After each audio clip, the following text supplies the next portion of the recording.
John Wooden's Pyramid of Success. You probably don't know John Wooden, but he's considered to be the greatest college basketball coach, or any coach for that matter. His UCLA teams won 10 national basketball championships in 12 years, beginning in 1964 and ending with his final championship game as he retired after it in 1975. This is hard for me to admit since I'm a University of Kentucky grad and a lifelong fan. You don't grow up in Kentucky and not be a basketball nut, wanting one more championship, and as it so happens, Coach Wooden's last game was against UK in the finals of that 1975 tournament, and the Bruins won. He had announced his retirement the Sunday before the game, and I guess winning that last championship was a foregone conclusion for most people, except for me, a UK junior, still living the dream. As hard as it is to imagine, Wooden's fame only grew after he retired. From the time he retired until he passed away in 2010, he was a sought-after speaker and author. His Pyramid of Success, as you can see, has been used in every facet of society as a discussion of leadership and, for that matter, winning, and because of that, I believe it is one more example of how you can learn about leadership without the formal title of leader in the discussion. To be a leader in whatever you do, you must be a success. Although some of his points are more geared to athletics and coaching, I believe what he has to say applies to leadership and athletic training, and may even be more poignant since we are rooted in athletics and in taking care of those who are active. When considering the pyramid of success, I'd like for you to think in terms of success equals leadership.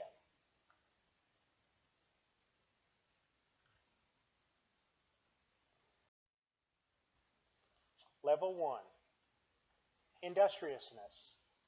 Success and leadership both depend on industriousness. There's no way around the fact that hard work is required in all we do. To me, it is clear to understand why he, Coach Wooden, included this as a cornerstone of success. If you've ever been unprepared for a job or task, you know the opposite of what this calls for. The best mentors and leaders outwork those who are around them. They more effectively use their time to outwork others. By working hard to understand issues that surround them, they arrive at conclusions giving clear understanding to see a path to progress. Friendship. You have to develop a friendship with those you lead, as well as those you mentor. It can be a friendly show of respect for people. Although you may have differences with a person, you can still find enough common ground to make them a friend. True friendship is the foundation of being able to work together. There were lots of times when I had a disagreement on an issue, but it didn't affect my friendship. In some ways, a good leader is able to make a friendship stronger by, as they say, having disagreements without being disagreeable. Your friendships will last much longer than your discussion of differences. The person you have a disagreement with today is probably someone you will need on your side tomorrow. So work hard to make friends, keep friends, and you will stand a much better chance of being an effective mentor and leader. Loyalty. This is one word I might have put in a higher point in the pyramid, although when seen as a part of the foundation, I can agree with its placement. There's no higher standard for a leader than being loyal.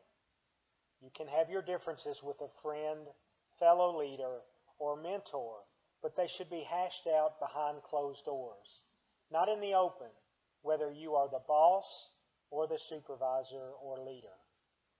There's no room in my pyramid for someone who is not loyal. In the athletic training world, we know how critical good team positions are. And we know how the athletes and coaches may think they can find someone better somewhere else.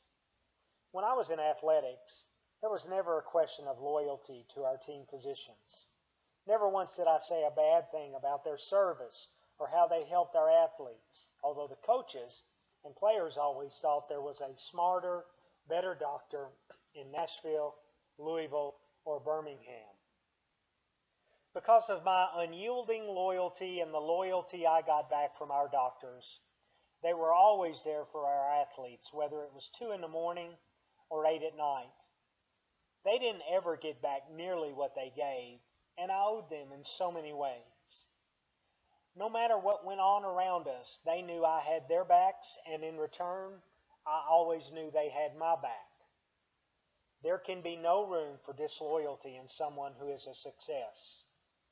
I once fired an athletics training student who, at the pregame meal, said he didn't care whether we won or not. He only cared that his friend might get a record-breaking interception that day. To me, he was being disloyal to our institution, and there was no room for that. He didn't stay fired for long. It was the last game of the season, and I let him stew until January when we got together and he proved to me he got my message and I rehired him. He is now one of the former students I hear from most often, even seeking my advice from time to time. He learned a painful lesson about loyalty and how there is no wiggle room with me. Cooperation. Progress comes best when, as they say, everyone is pulling on the same end of the rope. When modeling for someone you mentor, it's important that they see you are willing to cooperate. As a leader, you have to get along with those with whom you serve and work with them on issues they consider important. No one wins when parties don't cooperate. For example, in working to foster cooperation with the APTA, I felt they were not willing to cooperate. The last thing I wanted to do was bring legal action against their association. Cooperation could be a synonym for compromise when being a leader. If you're willing to take, you have to also give. Those around you will never give if they know you are not willing to cooperate with them on any issue. Enthusiasm. A good leader or mentor is always enthusiastic. Even if you have to fake it, you have to look like you love what you are doing and approach it with a glad heart. Others around you will be judging your approach to everything. As a leader, at every gathering, every event, with every person you meet, you have to sell it. You have to be enthusiastic and carry the banner of the office. No matter where you go or what you do, you are seen as a leader, and you have to enthusiastically charge into every task. For many years after being president, under my signature in my emails, it said, "Enjoy each day." That was the theme for my farewell address in St. Louis in 2008, and it is how I approached every day of my service. To be honest, it was my approach from the beginning as exhibits chair too. I loved that job and worked hard to sell that exhibiting at this CETA meeting should be a part of every business plan. As a leader, I hope you can be as enthusiastic as I was with every volunteer job I have ever had. No matter the job, I always thought it was the most important job in the Southeast Athletic Trainers Association, the Tennessee Athletic Trainers Society, or the National Athletic Trainers Association. In the future, if I'm lucky enough to be called on to be a volunteer, that job will be the most important job I have ever had. Be enthusiastic about whatever you are doing, and those around you will want to be a part of it too. Better to lead when those you lead come willingly, and they will most likely follow an enthusiastic person. Make that your approach.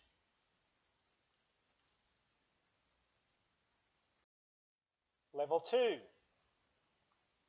self-control. This concept is one of the hardest for me in many ways. When I am approached by someone who has trouble cooperating, for example, it's my instinct to fight back. As a leader or a mentor, I remind myself to be the bigger person and practice self-control. This also applies in your leadership life while on the road for meetings. One must practice self-control. As a leader, I've learned to avoid the trap of staying out too late. I would go from one meeting to another meeting to another meeting from week to week, and I realized running with the big dogs was not something a successful leader could do. First, and most importantly, as a leader, there are many eyes on you watching what you do and how you comport yourself for the office you hold. Because of this, you have to behave the way the office held should behave, not how you as an individual might behave. Secondly, those big dogs may only have one meeting. Once they get through running, they go home and rest. As a leader, you will be at another meeting before you know it, and you can't be effective if you don't practice self-control. For this reason and others, I would go to the social events in the evening, make an appearance, visit, but I would go to my room early and get plenty of rest so I could be ready the next day and the day after that. Whether it's spoken or not, those you serve expect that you will be able to exercise self-control. Alertness. Alertness fits perfectly in the pyramid beside self-control. You will be much better prepared to be alert if you have and do practice self-control. By being alert, your success can be ensured because you will see things around you as they develop and can react to what is going on. You can't sleep on leadership, or your opportunity will pass you by. As I said earlier, a good leader sees issues before others do, and this is because you are alert and ready to make a plan, whatever may come your way. Your success will, in part, be dictated by how you monitor what is going on around you. Those who look at you as their mentor will be watching and learning as they see your thought processes. Seeing that you always seem prepared will model to them in a positive way. Initiative. Although I've addressed this already and its importance to effective leadership, Coach Woodenspin is even a new and interesting way to look at the term. I could not agree more with him. A successful leader makes a decision, feels good about it, and moves on. I know I've mentioned non-decisive leaders and how they can cripple an entire organization. I really can appreciate it when Coach Wooden says failure to act is often the biggest failure of all. While using the other building blocks he provides, initiative is one I would judge to be pretty darn critical. Intentness.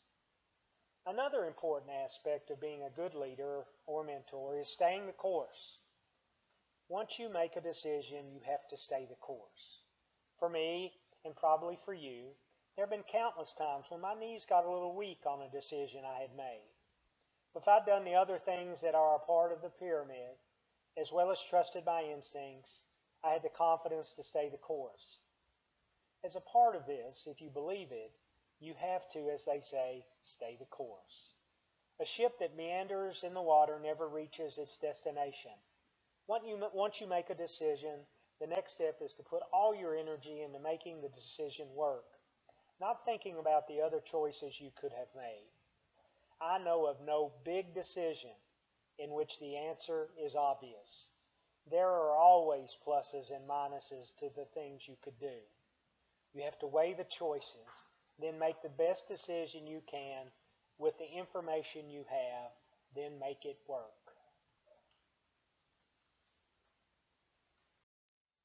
Level 3. Condition.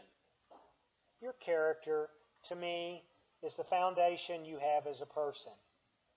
If you see someone drop a $5 bill, do you pick it up and give it back, or do you keep it? It's true that a crisis brings out someone's character. What is the place we go to when we have a problem? How do we treat others?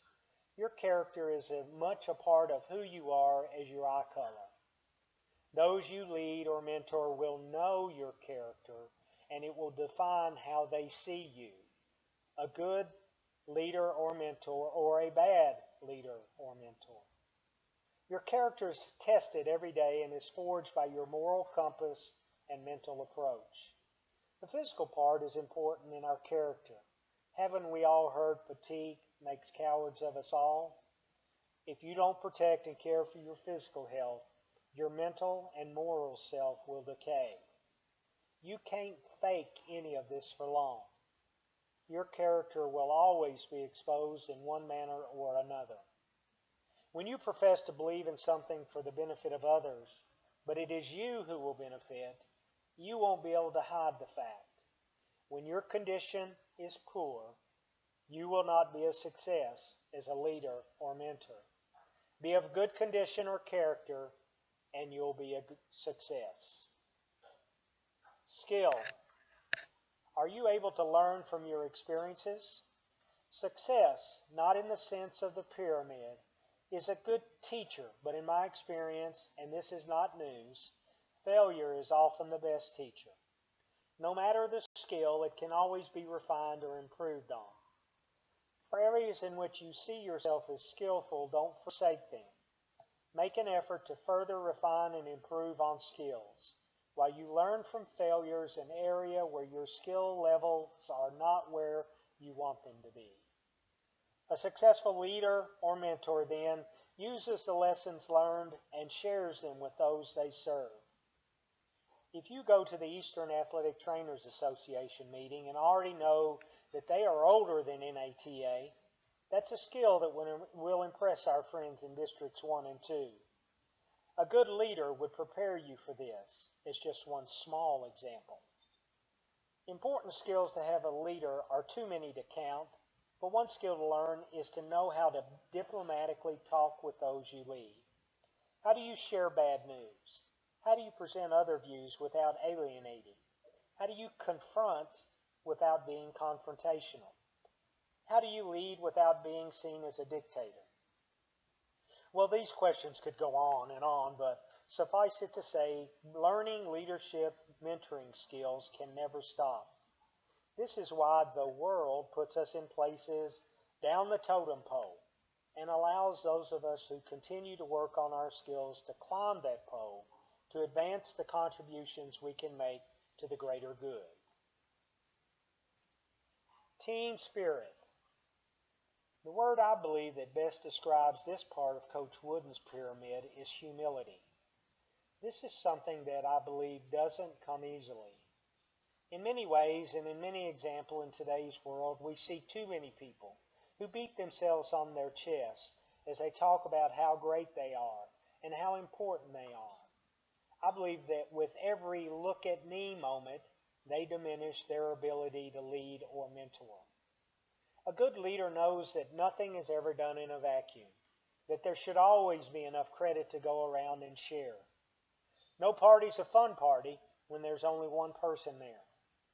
For every success, you should throw a party and make sure everyone knows the reason for that party is their hard work, not yours. Team spirit is an investment. The more you give, the more you get back. The more you shine the light on those around you, the more the light will shine on you. Team spirit to me also means that when there is a misstep, the leader stands tall and takes the blame. Another example of this is what I learned as a child. When you point the finger at someone else, there are 3 more pointing at you. Scapegoats never forget. Scapegoats never get the blame forever. The more you practice team spirit and step up to take blame, the easier it gets. I would rather take the blame for something, even if I'm not convinced I own the blame completely, so we can move on, than to waste precious decision-making time fighting over who to blame. Try it. You will see how well it works. I realize I was wrong too, but I need your help to find a better way. Will you forgive me and join me?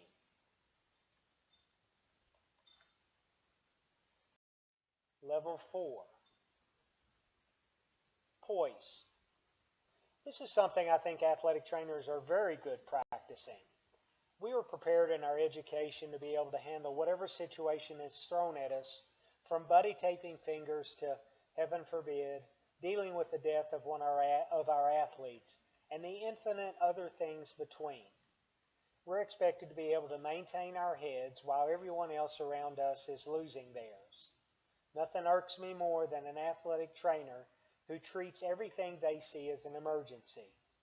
There are very few true emergencies, and like the boy who cried wolf, if you treat everything as an emergency, soon your emergencies will have no urgent value, which would be bad when it is an emergency. These lessons transfer very easily to leading and mentoring. A good leader should always strive to maintain their poise, especially publicly. There were countless times when I would be talking with Eve Becker Doyle, and the NATA Executive Director and President do talk daily, if not more often, when I would lose my poise, and she would be there to help me get it back. We could talk and strategize a way to approach the issue or circumstances while able to maintain our poise. Those who look to you for guidance will expect you to maintain your poise. In losing it, you would be letting them down as well as appearing unprofessional.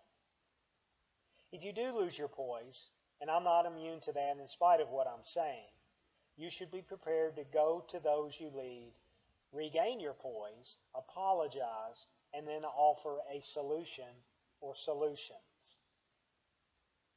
Confidence. What makes the best golfer? Someone who thinks every drive will be in the middle of the fairway, every putt is going to go in, and that there's no hole they can't birdie. Is that realistic? I think not. But the most successful people are those who have confidence in their decisions and believe in the best of outcomes, not the worst. To be successful, you have to have a confidence that is rarely, if ever, shaken. Let those around you be the doubters. You have the confidence because of all that you have done before getting to this point, that you're doing the best that you can be done with the information you have and the resources you have to solve the problem. Believe that everything is going to work out. Don't have false confidence, but a true confidence that comes from preparation, study, a fair evaluation of the problems and the solutions you have available to you. Level 5, the pinnacle. Competitive greatness. You can't always be on as a leader, but if you use the building blocks Coach Wooden has given us, when you need to be on, you will be on. Every game is not the NCAA championship. Every situation isn't the be-all, end-all. Pick your battles. You have to be great when great is needed. There are lots of issues or games that aren't the championship. When faced with issues, a question Eve and I would ask ourselves was, is this a hill we were willing to die on? If it was, then we would do all we could to get to the top of the hill. If it wasn't, we let someone else own that hill. You have to have the competitive greatness to know the hills you are willing to die on, not the small ones that you don't have to own. When you decide to play the game, you have to be great. By using all these building blocks, you can be great when you have to be. You just can't will greatness. You have to practice, compete, sacrifice, plan to win, and do it. Greatness is there for a leader, but greatness is the destination, not the path. In your pyramid to success, study each step and make it work for you. Mold your pyramid from the words, phrases, concepts that fit your personality and are what you are comfortable with. Be earnest in your search for the blocks that go into your pyramid. Adapt it to the greatness you aim to achieve.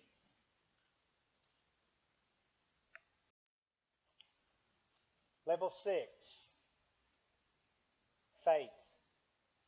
However you define faith, it at the best contains the beliefs that form the bedrock of who you are, your morals, the guiding light, your compass. You must have a belief in the greater good of your cause. Your faith in the cause will be seen by those you lead or mentor. They have to see the faith that guides your decision-making processes. What greater good defines your ultimate destination as a leader? Even as you lead, your faith will guide you. I had faith that NATA is an organization of healthcare providers who fit into today's healthcare environment. Faith that the greater good was allowing us to provide services to patients of every stripe and persuasion. My faith guides me in a broader sense to do good, to be able to answer for my actions and decisions to a higher authority. For my professional guiding lights, in the leadership sense, the greater good I strive for is the same as what drove my own mentors.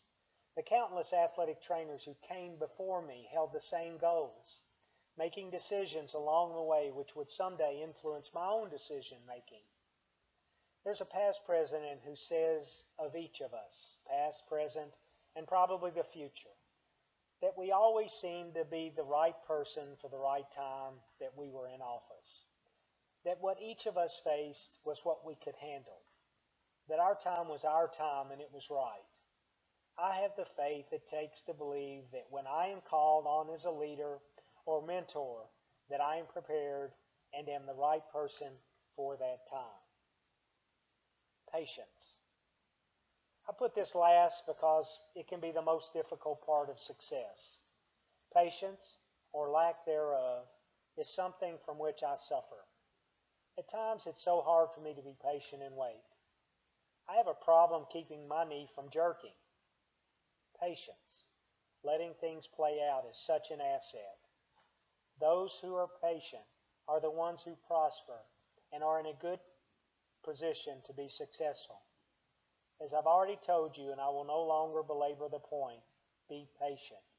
Good things come to those who wait. If patience is not a skill you own, practice it. Make yourself wait, and see that because you practice patience, nothing suffered for your patience, or more likely, you're in a better position to see the problem and solution because you did wait. Patience.